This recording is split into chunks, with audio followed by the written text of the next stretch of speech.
காந்தலூர் பகுதியில் விவசாய தேவைகளுக்கு உதவியாகும் திட்டம்தான் பட்டிச்சேரி அணைக்கட்டு என்று நீர்வளத்துறை அமைச்சர் ரோசி அகஸ்டின் செங்கலார் திட்டத்தின் பாகமாக பட்டிச்சேரி அணையில் வேலைகள் நிறைவு செய்த இடத்தை அமைச்சர் பார்வையிட்டார்.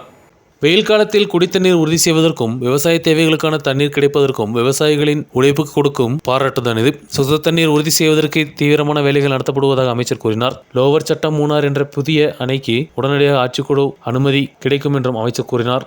പട്ടിശ്ശേരി അണക്കെട്ട് നാടിന് സമർപ്പിക്കുക എന്നുള്ളത് അഭിമാനകരമായ ഒരു കാര്യമാണ്.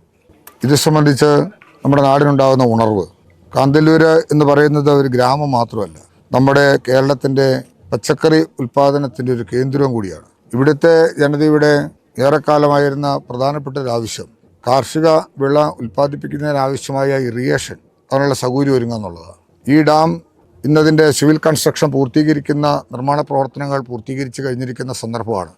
ഇനി ഇത് കമ്മീഷൻ ചെയ്യേണ്ട അടുത്ത നടപടിയിലേക്കാണ് നീങ്ങുന്നത്.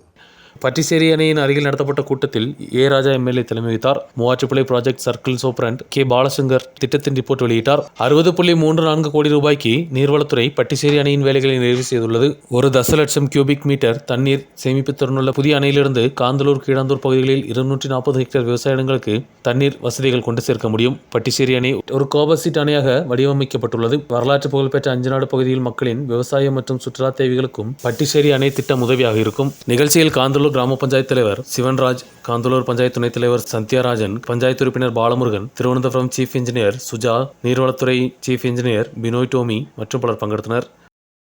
News bureau, Maraiyur.